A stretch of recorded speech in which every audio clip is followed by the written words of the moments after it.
Legendary actor Paul Newman once said, if there truly is a heaven on earth, it must be VIR. For the first time in its half-century history, this truly glorious ribbon of racing real estate hosts the most prestigious event in amateur motorsports, the Sports Car Club of America's National Championship Runoffs.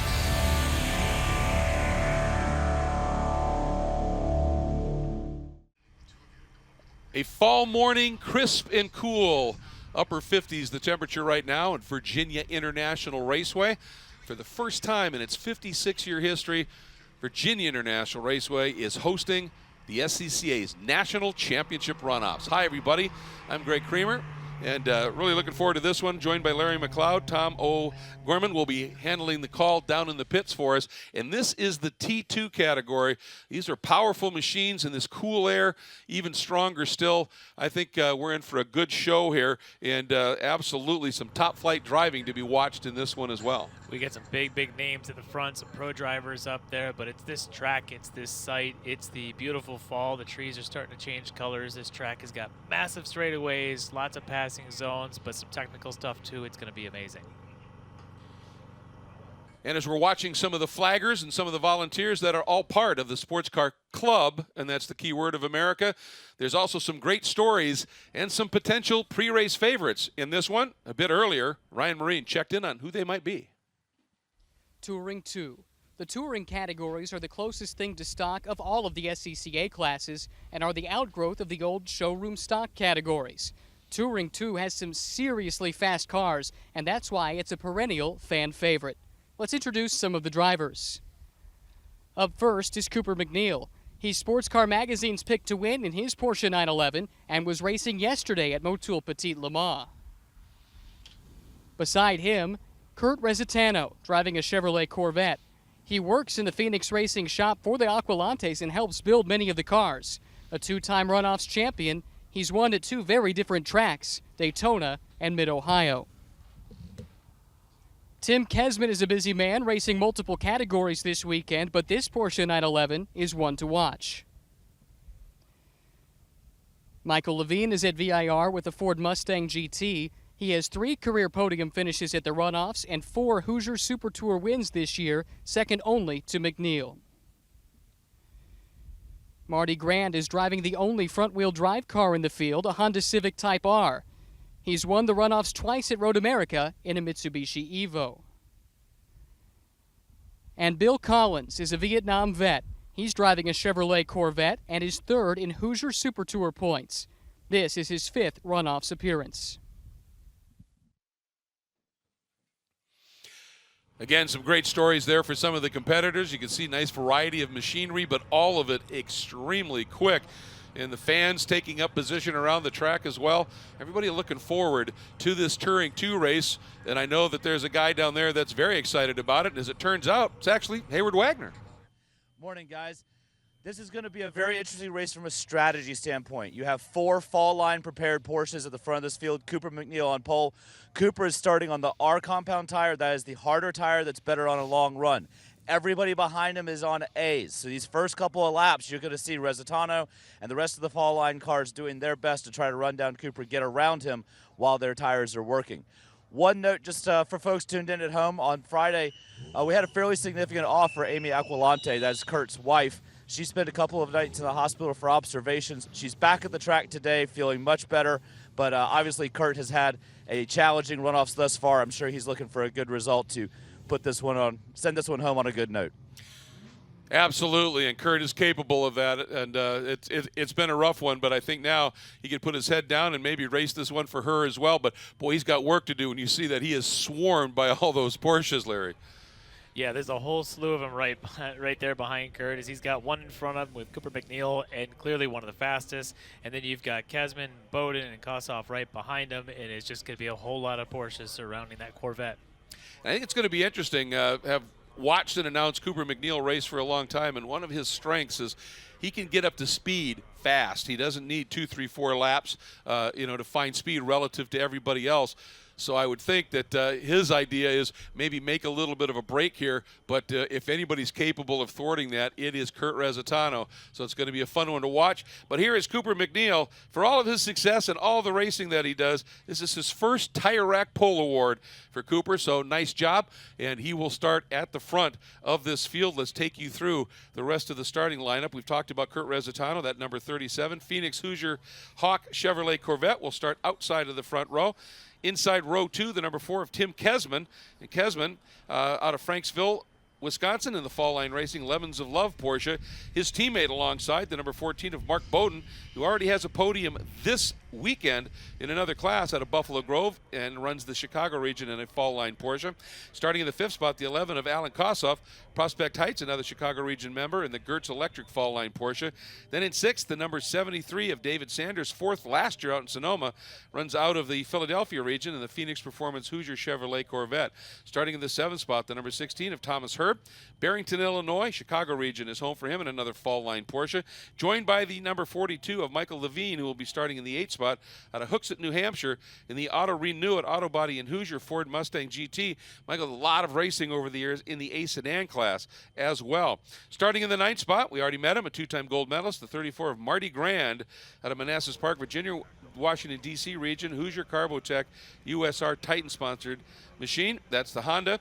Then it is in the 10th spot, the 06, James Lighthizer out of Colorado Springs, Colorado, in the Hoosier and Bimmer World entry. He won gold in 2004 in Showroom Stock B back in Mid-Ohio, and he's driving the BMW here. Starting in the 11th spot, the number 149, Gregory Shermer from Davenport, Iowa, in a Fall Line Porsche. Starting 12th, the 09 of Kurt Smith out of Hudson Oaks, Texas, in a Porsche Cayman GTS. Starting 13th as the number 63 of Bill Collins from St. Paul, Minnesota. Land Lakes region is home for him in the Interstate Truck Driving School. Corvette, another Corvette joins him on the outside of row 7 in the 14th spot.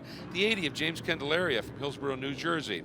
Starting in the 15th spot, the number 33 of Bill Moore out of Chagrin Falls, Ohio, in the Hoosier and Swift, and I like this, Mom-sponsored Chevrolet Camaro. Starting 16th, the number 26, Daniel Spirik out of Parker, Colorado, in the Alpine Motorsports BMW. 17th will be the 03 of John Logidis out of Milwaukee, Wisconsin. Milwaukee region is home for him and his Corvette.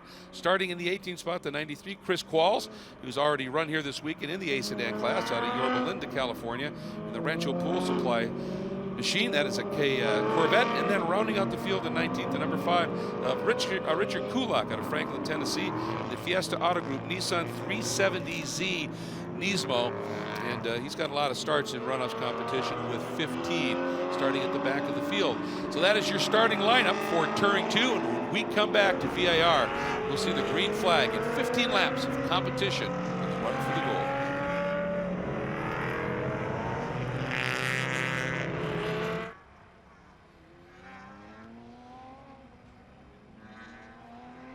Field working its way around behind the pace car, that beautiful blue Chevrolet Camaro. And no morning warm-ups these days at the runoff, so these installation laps pretty important, especially when we've seen at the end of the day yesterday, this track was pretty greasy and it's chilly this morning. It is definitely cold this morning, around the same time of day that they qualified earlier in the week, so they've gotten used to that. A couple of those days, probably in the low 60s like it is today. Interesting though, between the tire compounds, with Cooper McNeil running on the R's and Kurt Rezzitano running on the A's will heat up a lot faster. In fact, if you watch this warm-up lap when we see Cooper coming down, he might be doing a little bit more back and forth, and you can see him doing it there in that white WeatherTech Porsche. He needs to get heating those tires fast, or Rezzitano's going to have an advantage going into 1.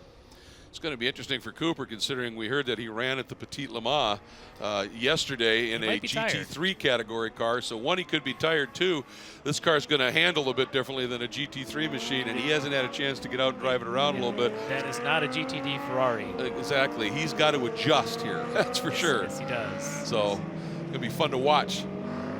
Nice field here, and these guys, this is a fast class. You think about it, Cooper holds the track record here, set it in 2015 at a 2-minute 1.396 second lap, and this is a 3¼ plus mile track, 17 turns. It's an average speed of almost 97 miles an hour average. Gives you an idea of just how quick these cars can go. You talked about that track record. That's now more than 4 years old now, but he qualified 3.5 seconds or almost 4 seconds lower than that. So we could see that record fall pretty early today. I would think so, especially in these cool conditions. The engines certainly enjoy that nice cool air, gives them just a little bit more grunt, and the tires could take a little bit more punishment. And I think the real key here is, certainly Kesman and Bowden, very, very fast drivers, but you take a look at the times that Cooper McNeil set. He had a bit in hand here, but that was in qualifying, and racing is different. It's very different. The other thing about racing is it's a 15-lap race. Going to be some length that they're out there. Resitano in the second spot there. There's two options with those Corvettes. They can run the big brakes, but it's going to be a more restricted engine on that one. He's running the small stock brakes so we can get the more horsepower. But what that means at the end of the race, you know that the Corvette brakes probably aren't quite as good as the Porsche brakes that McNeil's got up front. So as the race progresses, it's going to be a challenge between can Resitano stick with McNeil, and then how are those brakes going to be on lap 13, 14, 15. Whenever you've got three sections where it's really fast, that means you got to slow the cars down at some point, and that means you're going to take a toll on brakes. No question of that. Pace car lights out. It's making its way into pit lane here at VIR. Turning 2 queued up and snarling behind them here as we are getting ready to go racing. 15 laps for the run to the national championship in this mighty quick class. Turning 2, lots of power. Pace car making that late move into pit lane, and Cooper McNeil bringing the field up. That white WeatherTech Porsche on the inside, the silver Phoenix Corvette alongside on the outside, and the rest of the field stacked up absolutely beautifully, watching for the green flag to get this one underway. There it is, and Cooper timed it well. Resitano trying to keep that nose up along the outside. There is grip to be had around the outside, and Cooper, knowing that, drifts over just a little bit, and Kesman's a beautiful move down the inside, slices into second. Resitano relegated to third. Kesman did a great job of sticking right under the bumper of McNeil right there to have that line advantage going into one, and it really paid off to hold Resitano behind him. And with that tighter entry, though, you could see he couldn't quite roll the speed. And look what Cooper McNeil has done. And Resitano already dropping tires. He understands the urgency here. Do not let Cooper get too far away. He also knows that he's on the A's, but I believe Kesman's also on the A compounds. They heat up fast, but if McNeil gets any advantage here, he can get heat in his tires, and then it's going to be harder and harder to catch him as he's warmed up. Yep, then there's Bowden and the rest of the field coming through. Oh, big moment for Richard Kulak. He got a great start, jumped up a couple of spots, but almost had it skip away on him at the exit of turn 5. Here's the first run at speed up through the climbing S's. This is just a magical piece of racing real estate here. There's a look back at the number 80 of Candelaria and that Corvette trying to work his way up through the field as well. There again, one of those Phoenix prepared cars. There's a whole slew of them in here, including Resitano up in the front. Candelaria here in that beautiful blue Corvette. We're seeing a number of cars that are dropping tires just a little bit. You can see it pulls that dust and debris up onto the track, makes it slicker still. Marty Grand pops to the inside. And then Honda around that Corvette looks amazing. Well, that thing has some speed. That hood, see it vibrating there just a little bit. You wonder about that, but I'll tell you what, this machine of his, the Type R, that has some pace, doesn't it? The only front drive car in the field. I talked to him a bit ago. He's a little worried about that, not quite having the ponies, but he should be quicker through these elements than all the other cars in the class. He's just got to really watch himself down the straights. And he's got to get some grip in those tires. You can see he was really skating there as he dropped into the roller coaster. Puff of smoke from the 63 behind him with Collins, it looked like. May have just got into some oil dry. That may be it as well. Now Collins pops to the inside, having this great duel unfolding here with Grand. Can he make it work? Good line to have on the inside. The outside's a tough place to come around. Marty going to try and do a little bit of diamonding off here. He told me he's got trouble getting power down in this section of the track right here because the front drive just roasts those front tires. The rear drive cars can just lay into it. But right here, able to hold Candelaria behind him. Yeah, Candelaria gave it a look, didn't he? But not quite able to make it work. Meanwhile, back to this scenario here, as McNeil at the end of the first lap, 1.2 seconds over Kesman, but Kesman covered by Resitano, then a slight gap back to Bowden, and then about a second and a half to Kossoff in that silver Porsche in the back. And this is going to be interesting to see. Resitano is just hitched to the back right now of Kesman. He knows he cannot let Cooper McNeil get any sort of a gap here. Both these guys have got to push. Resitano is just anxious. And Rezzitano, he is a guy who will work every piece of that racetrack and more. Great story about how he ended up becoming the championship-winning driver that he is, and worked as a crew guy with the Phoenix team for many years. And they had a track day where they kind of rewarded the crew and said, "Go ahead, have some fun." At the end of the day, they were going, "We need to talk," because he was fast. That whole Phoenix team, between he and Andrew Aquilante, they actually they build their own cars. Yes. These guys wrench on them. They are the crew members as well as the drivers. These are not just your prima donna drivers, but in any means, these guys do they work on cars 24/7. Bowden just slipping through on Rezzitano, picking up that third spot. As I said, Bowden getting a podium earlier in the weekend here, going to add to his tally. Bowden, our 2009 GT2 champ back at Road America, so certainly he's been in the front.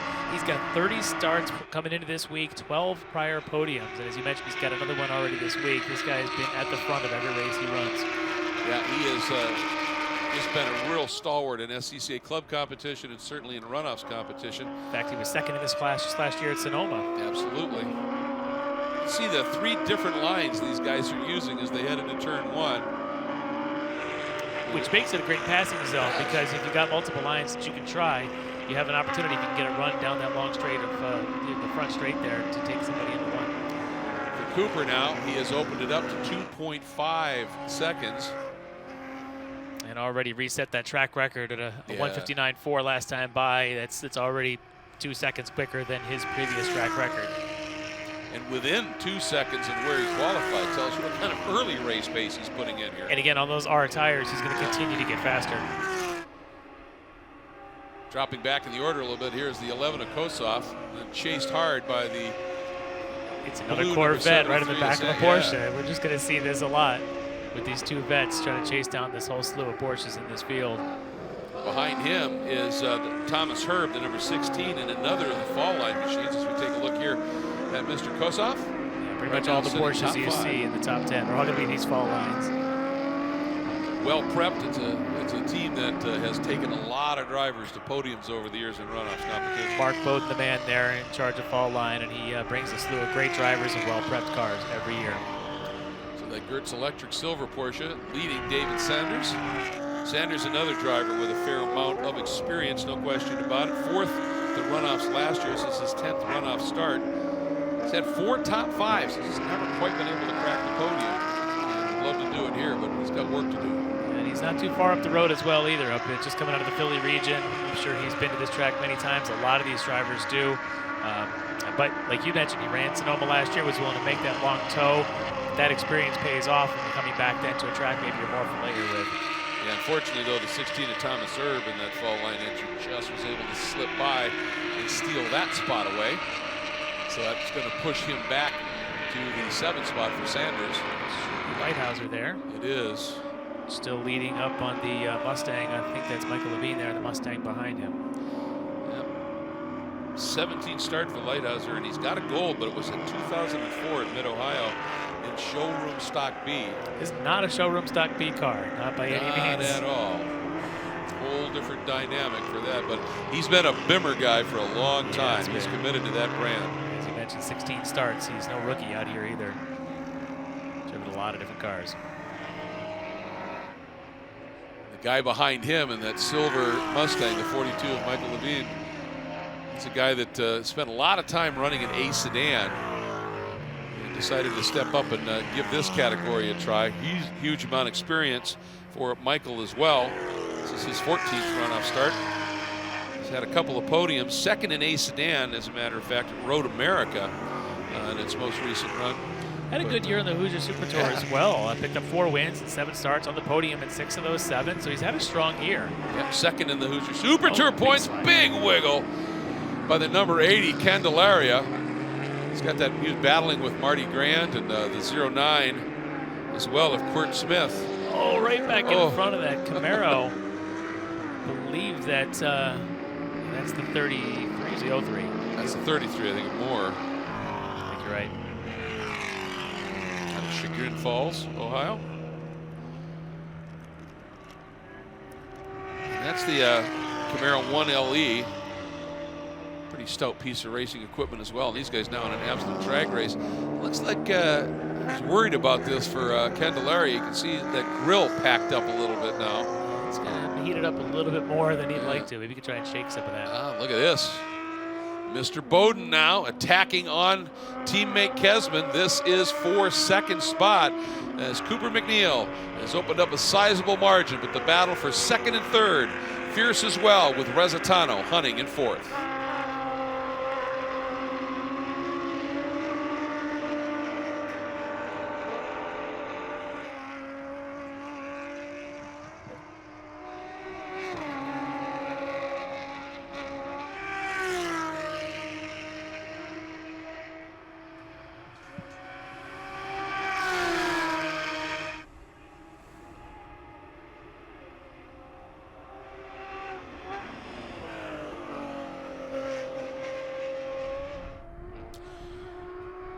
Cooper McNeil stretching his lead in the run for the gold in turning 2 up through turn 11, now 12, rolling onto the throttle in that WeatherTech Porsche. 5 seconds last time by start finish over the battle between the two fall line drivers, Tim Kesman and Mark Bowden. Cooper is absolutely hooked up and flying, and it's kind of ominous, isn't it? You pointed it out, Larry, that he's on those harder tires. So relative to the rest of the field, the longer this one goes green, quicker he should probably get. And he has been. He's reset again, fastest lap at a 59.0, and he just reset first sector again. But this battle between these teammates is getting really intense. It is, and for Mark Bowden in that black number 14, that has to feel a little familiar. Yes, last year he was in second the whole race, chasing down John Cacciadurian, who again was one of his fall line cars last year. Now he's again got one of his fall line teammates right in front of him that he's just nose to tail to. These guys race each other a lot, obviously. Tim Kesman has had a good year, 5th in the Hoosier Super Tour points, and at the very prestigious June Sprints, he swept the weekend in this category. So he's had a fabulous year, and Mr. Bowden himself, not too bad either, really hounding him right now. Kesman, though, I don't believe has ever been on a podium at the Runoffs. So sitting right here running a very strong second, trying to grab his first podium. Yep, 3 top 5s is what he's been able to put up in terms of numbers. Most recent coming in this class, he was 4th in 2016 when the Runoffs returned to Mid-Ohio. So you know he's hungry for a medal. He definitely is. A little different track than Mid-Ohio. Yes. Mid-Ohio's got one long straight. We got a couple of really long straights out here. And there's Kurt Resitano. He's watching these two teammates working together out in front of him. And I'm just not sure there's much he can do about it. He's going to try and gain, but he's been lapping about a half a second slower than those guys. Yeah, Resitano, 2-time gold medalist. A number of podiums, always really quick, 4 poles. He is just a superbly fast driver. But just today, I'm not sure that he's got quite the wheels underneath him that he would like to have, but he drives it brilliantly, and he's fun to watch. And flashing back again to Sonoma last year, it's almost becoming a repeat with, like I mentioned, with the Cacciadurian who's not here, who's a winner, and he was, of course, Mark Bowden's teammate, and those two chase each other down. Well, the man that finished third is Kurt Resitano, who had to watch those two Porsches out in front of him the whole race. It's almost becoming a little bit of deja vu here. Yeah, he got up, Resitano last year, got up alongside Bowden a couple of times. He said, I just couldn't close the deal, man. And then eventually, he just used up his tires a little bit and dropped off. But yeah, it was some great racing. Here's a look at the number 16 of Thomas Herb. Talked about another of the fall line cars. He's out of Barrington, Illinois. Right 7th last year out in Sonoma. In fact, he qualified 5th, so he had a couple good laps there, able to make a run. Sitting at a pretty strong 5th here. Yeah, he and Preston Calvert had a little coming together in that race last year that took him out of the top 5 competition. Herb, though, right now is lapping faster than Resitano, so he could be on his tail here for another couple laps, about 4 seconds back. But if he can continue that pace, by the time we get to 3-4 to go, it could be a fight there for the 4th spot. That's a good point. He just set his personal best lap, in fact, and he's got some speed. Cooper McNeil is he's just being a clock out there right now, just a metronome. He continues to run laps in the low 159s. He ran a 58.5. Not this last time, but the previous time by, and again lowering that track record. Yeah, he's almost 3 seconds underneath his old track record. Did somebody tell him this isn't qualifying? This is the race. But apparently, you know what though? When you're out there and you're in that position, the worst thing you could do is suddenly say, let me just ease up and back off. You can't do that. You got to continue to hit your marks. Well, you get in the zone, and as long as you're confident you're not taking too much out of the car, You just want to continue to lap that and just hit those marks and work it just a little bit. You're not involved in a battle like this where you're just up on the wheel just a little bit, so you almost race yourself. Exactly. Yeah, you really need to just pretend there is someone on your bumper, or better yet, pretend there's someone that you're chasing, because that's always better to be the chaser than the chasee, and that's probably what he's going through right now, is continuing to turn laps. Not too far from where he was all of about 20 hours ago, as you mentioned in that Petit Le Mans race, where he again had to just go turn laps in that endurance style. He's doing it now. Yeah, Bowden got a great run through 12 here. He's got the toe, he's popping to the inside, and Kesman they're side by side.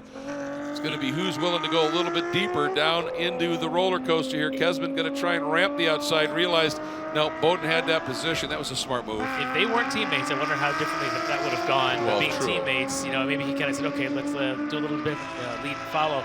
Because as you come up into there, if you can't get the full car length by, you really have a hard time finishing that pass, because it's a left kink, but the hard turn is a right. If it puts you on the outside, it goes off camber. There, the teammates said, okay, let's continue to play. I'll let you in front, and we've still got 8 more to go. Yep, there's still time for sure for Kesman to be able to figure something out. And every once in a while, it's just easier to follow on occasion, and it's not necessarily the worst thing. And Bowden there, that car's starting to squirm under braking, so if Kesman could just stay with him and keep pressuring Bowden, who knows what might happen here. So we drop back in the field a little bit more. Take a look here, the yellow number 73 of Sanders, and you talked about it. Sanders and Kossoff, this battle is, Kossoff, a late move down into turn 1. Have to see whether he was able to make it work. He's got the inside, but Sanders, that outside line, positions you beautifully right here. And at least temporarily, he's going to be able to dissuade it. Now, is Kossoff going to try and do the over-under here? Yes, he is. So that's part of, if you can keep somebody on the inside, it is an advantage, but if you can push them too far inside the early apex, they have a hard time holding it. We've seen cars go in the dirt on the outside like Resitano did on lap 1. Sanders there at least didn't get out in the dirt, but he did give up the position. So Kossoff making the move up into the top 6. Great racing unfolding everywhere throughout the field, but up front, Cooper McNeil having an absolutely banner day in turn 2.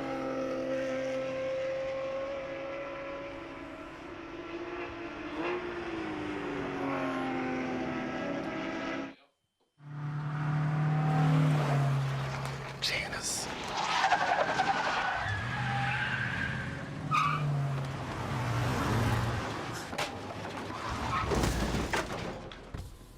What's up, Doug? Hi, Cheryl.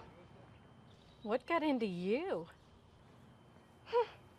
At Sunoco, we know how to fuel peak performance. We've been doing it for American racing for over 50 years. Fuel your best.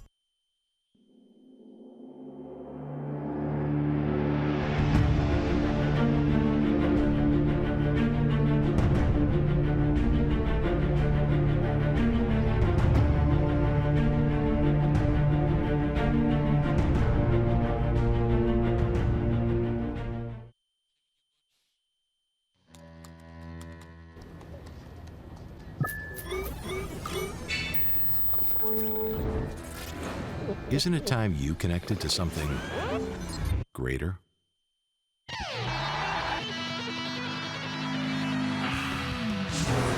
Sometimes the best way to connect is to disconnect.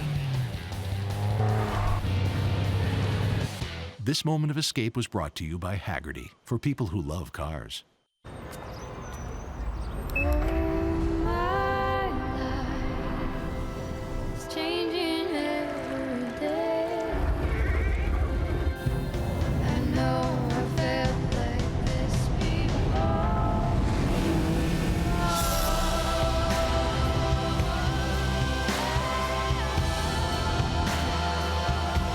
Experience the reimagined Mazda 3.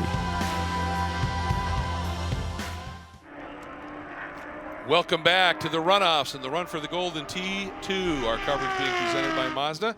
And Cooper McNeil is continuing now, building that margin up almost to 10 seconds clear of Mark Bowden, and is really putting on just a superb drive. And that 5th place finish at Petit, teamed up in the Ferrari there with no less a talent than Tony Vilander and another driver as well. But an absolutely great run. But he's shown he can get it done solo as well, huh? He can, but talking about his Ferrari that he runs, was actually on the podium at Le Mans back in June this year as well as back in 2017. So I don't think he's going to be getting tired in a 15-lap race. This is really more of a sprint for him. Yeah, he's pretty fit, no question about that, and he is able to just throw those laps down.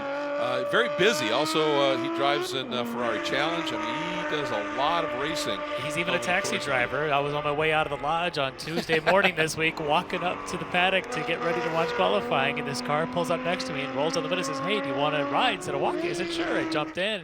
He says, "Oh, by the way, my name is Cooper McNeil." I said, "Oh, yeah, I'm going to be calling your race later this week." And so we chatted for a minute. He was telling me about heading down to Petit Milan. Great guy, but yeah, was willing to be my Uber driver on Tuesday morning. Yep, absolutely. That's a great story, and that's part of the camaraderie in the SCCA paddock, isn't it? Everybody's here. It's a club, and whether you're driving or you're corner working, you're volunteering in one of the other variety of specialties, it's a family. I've said it many times, the day that I joined SCCA, I got this extended family. And one of the amazing things is you'll call somebody, the flag chief at another region on the other side of the country, and say, "Look, we'd like to come out and flag, work, what do I need to do, what this, that, and the other thing?" And then you say, "Hey, can you point me to a couple of hotels nearby the track that would be good?" They'll put you on their couch instead. Generally, that's the first thing out of their mouth is, "Well, yeah, but we have a couch or we've got a spare bedroom," and they may not know you, but they know you share this passion, and you're car people.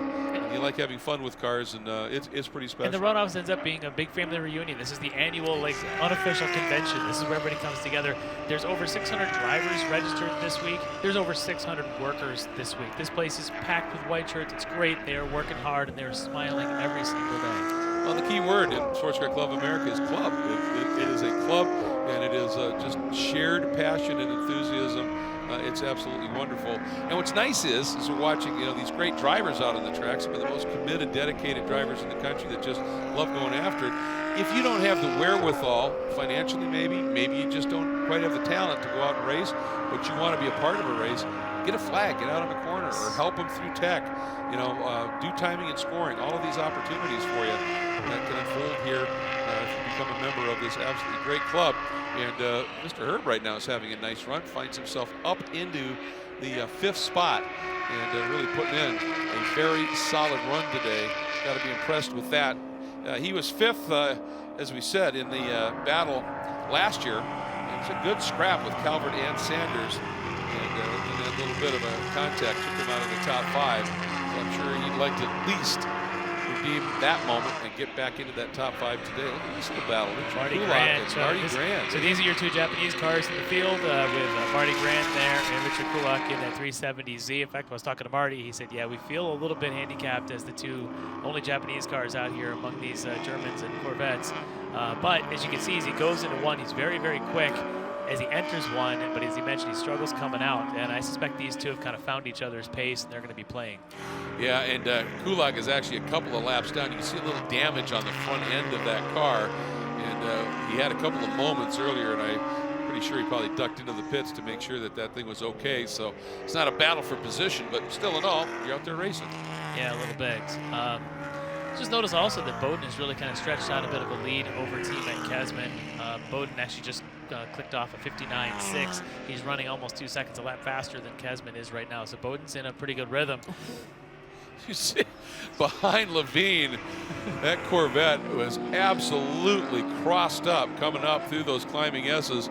It's that number 63 of Saunders. He has thrown everything and the kitchen sink at this drive, trying to right now catch Levine and Lighthizer. Yeah, I think that's Bill Collins there, right? We saw him on the opening that Ryan gave us. A veteran there running the beautiful red, white, and blue stripes on that Corvette, and in all of its glory, coming up through the S's is just entertaining. And these are heavy cars, powerful with some weight. So as that race continues to unfold, and we're up into the final third of it right now. Those tires are going off just a little bit, grip's not quite there, and you start pretty much playing pitch and catch in some spots on this track. Yeah, these are off the showroom. You go by and you gut the interior a little bit, throw a cage in, throw on the wheels and tires, and maybe a spring and shock package. That's really it. Yeah, these are not GT cars in any way, so these things have all the full weight. These are still, 3,000, 3,400 pound cars throwing around out there. There is Mr. Lighthouser sitting in that 8th spot in the BMW, chased by Levine. And at number 42, this is 8th, 9th, and then Collins behind them in 10th.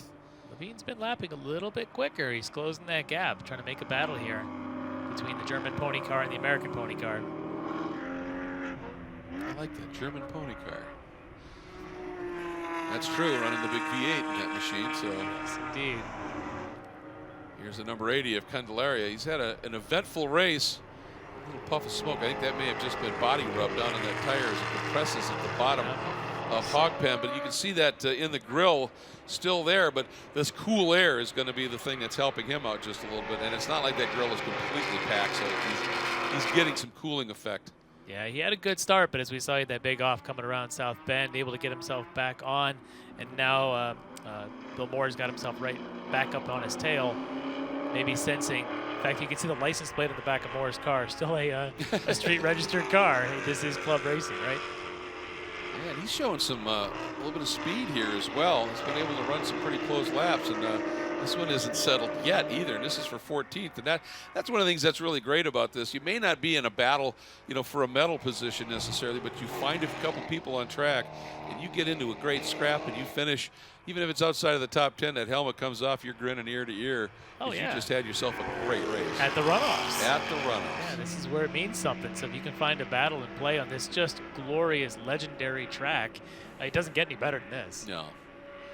Yeah, this place is pretty special indeed.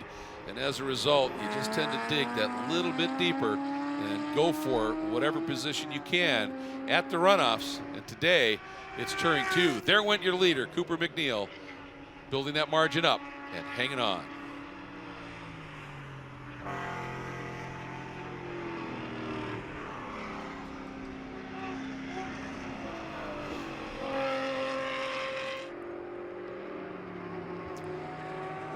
Two and a half laps to go for Cooper MacNeil. He comes into this one as a 2-time silver medalist in SCCA runoffs competition. Most recent one coming at 2015 in this class when the runoffs were held at Daytona, but he might be adding a potential gold here. He's got the lead. It's just a matter of not making a mistake and hanging on. Exactly, and again, as we mentioned earlier, the point is you just keep pushing. Put your head down, turn your mirrors down, and go. He's still clicking off 159s, which is faster than anyone else in the field has turned yet. And that goes back to, you just don't want to miss your marks.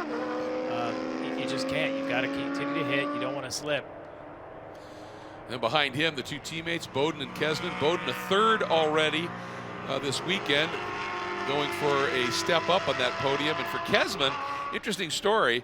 Last year he finished competitively, but 4th, and he has had a number of top 5s, but never been on the podium. Earlier in the weekend in GT2, he was a podium contender and got taken out in that race. So I'm sure right now he's saying, I've got to just hang on here and salvage it. I want to get my first medal at the runoffs.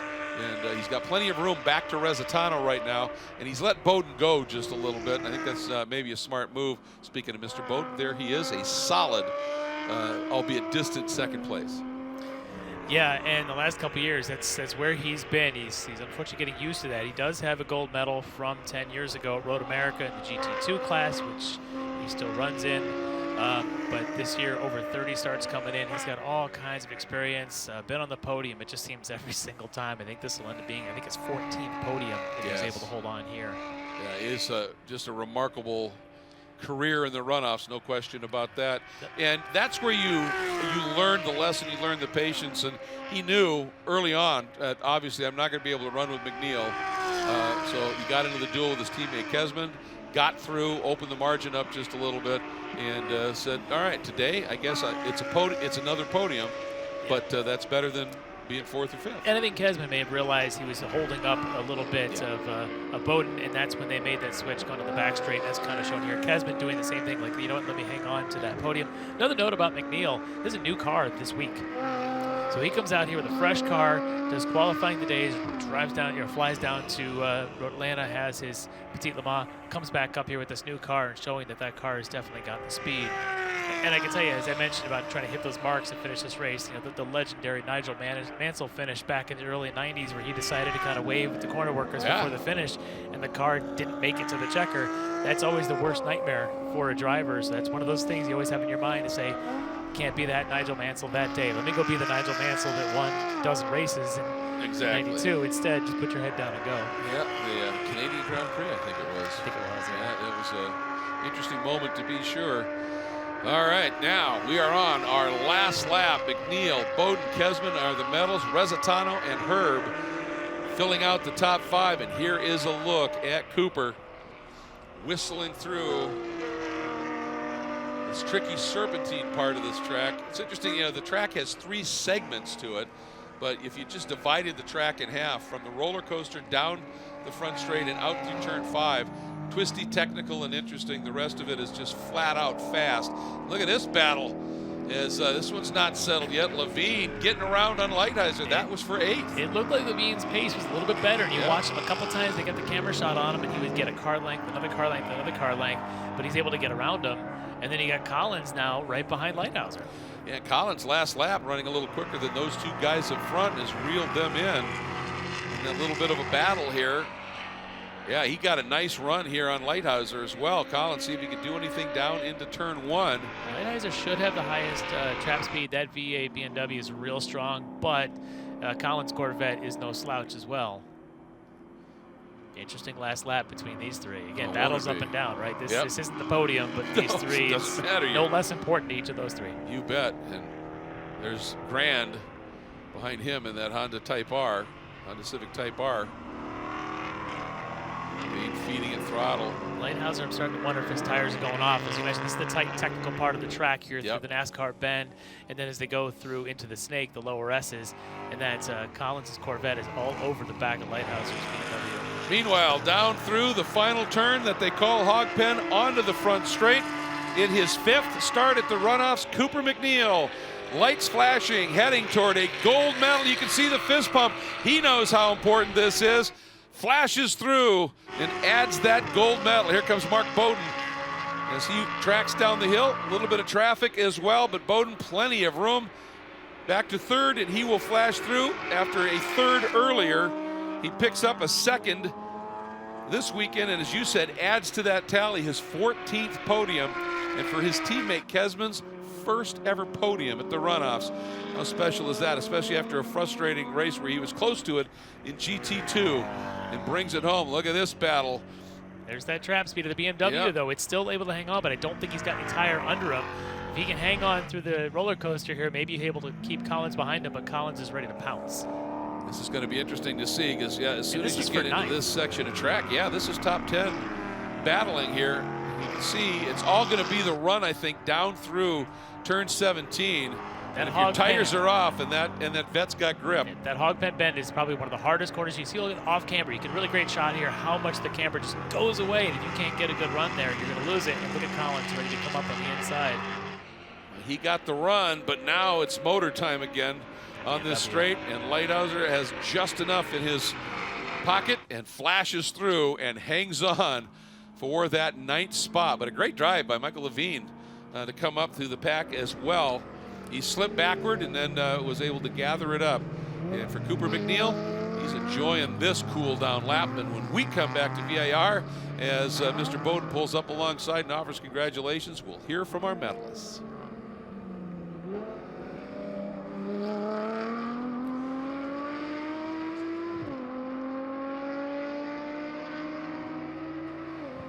Well, that was kind of a clinic that Cooper McNeil put on, an absolutely great drive. But I think one of the stories was how early onto that final run to the front straight and that checkered flag did that fist come out. That fist came out. A pro driver, he's been on the podium at Le Mans, and here look how excited he is to win a club race. This is what this means to these guys. It doesn't matter where you've come from, what you've accomplished somewhere else. To get your first gold medal in the Runoffs means a lot. You can see Cooper McNeil right here, just thrilled. Yep.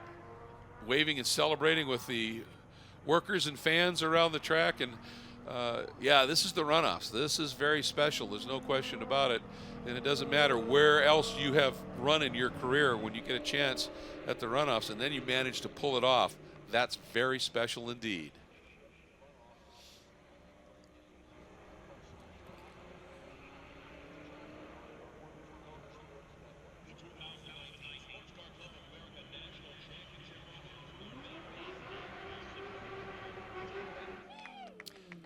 The yellow glove still out the window. That fist pump started about 100 yards before the checkered flag and continued for that entire victory lap as Cooper MacNeil pulls down and into the medal staging area here. What a remarkable run. And he hasn't been at the Runoffs for a while, and they just told him, no, you got to go do one more lap, or we're going to give you a flag to celebrate just a little bit. So stay in there, but get that helmet off so we can hear from you.